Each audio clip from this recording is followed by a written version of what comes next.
The Shadowverse Altersphere mini expansion released early last week, and over the weekend we got to see RAGE Shadowverse Pro League Season 2 final between AU Detonation and Yokohama F Marinos. In the RAGE Shadowverse Pro League, 6 different professional teams compete against each other in a special format. The most popular decks after the mini expansion have been Ramp Dragon, Lion Crystal Haven, and Leena Portal. Each of these decks have gained new cards from the mini expansion, and they were all played at Pro League. Let's go over them. From the start of the week, one of the most promising decks has been Leena Portal. Even before the release of the mini expansion, Leena Portal had been seeing fringe play. The deck now has another way to kill the opponent with a new card, Meisha, Hero of Purgation. On 10 play points, Meisha Evolved Purgation's Blade can easily deal over 20 damage to the enemy leader in a single turn, and using Apostle of Destruction on Meisha to reduce the cost of Meisha to 0 can mean that Meisha Evolved Purgation's Blade can come out before turn 10. Let's take a look at a Leena Portal decklist. This list was used by Mill from AU Detonation and the Shadowverse Pro League. Much of the deck consists of low-cost follower-based removal like Ephemera, Sword Angel, and Puppet Generator cards. A notable addition to the deck are 2 copies of Nilpotent Entity. If you manage to get Nilpotent Entity down alongside Lesheena's amulets, the white and black artifacts of destruction, it can practically guarantee a win. This is generally a great card against the Mirror, Mysteria Runecraft, and Dragoncraft. One notable omission in this deck is Substitution. Although this card is one of the most powerful cards in Portalcraft, when played after a Leena Evolve, for 3 play points it only increases the number of allied followers destroyed by 1. Other cards that were cut in the deck include Inspired Inventor and Heartless Battle.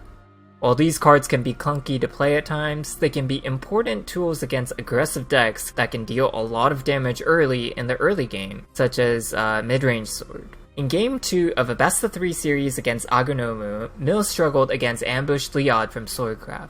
However, in Game 3, he showed a dominant performance of the deck, playing out a 4-cost Black Artifact of Destruction alongside a Destructive Refrain on turn 8 against Mysteria Rune.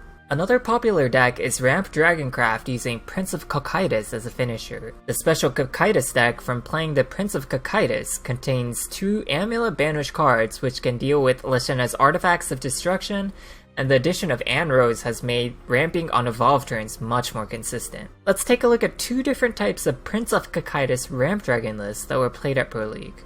This first list was played by Mizusei of Yokohama F Marinos. It contains 12 ramp cards and 3 copies of Lyria. This deck is based around dropping Prince of Cocytus on 9 or 10 play points no matter what. If you look at the cost curve of the deck, you'll notice there's a huge gap between 3 and 8 play points with the exception of Galmu. This is possible because of the consistent ramping with the addition of Anrose. This next list was played by Spices of AU Detonation. The list cuts Anrose down to 2, and plays Alterplane Arbiter and Steelclad Minotaur on 7 play points. This deck list is less all-in on the Prince of Cocytus and has stronger mid-game plays, but still plays out very similarly to the previous list. In the Ramp Dragon Mirror, Game 3 between Mizusei and Spices, both players had relatively similar amounts of ramp, but Mizusei was able to drop Prince of Cocytus down on the board first, and the Date Masamune that he had been saving the entire game quickly created a game-winning board state.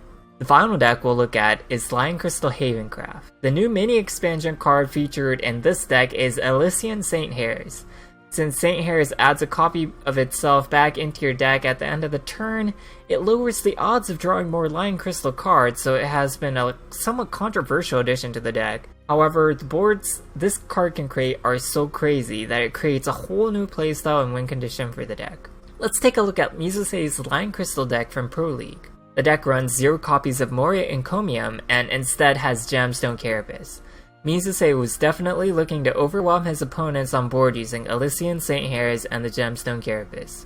This game between Spices and Mizusei was definitely the highlight of the day. Mizusei created a huge board with Featherfall Hourglass and Gemstone Carapace popping on the same turn as Holy Lion of Salvation on turn 4. However, Spices used many removal cards and was able to give Octress Omen of Usurpation ambush on turn 8. and at the end of the game, Spicy's masterfully reduced his opponent's lethal outs as much as possible and drew into one final point of damage for lethal. I hope everyone is enjoying these new decks in the Altersphere mini expansion, and I look forward to seeing you at the next Shadowverse Open.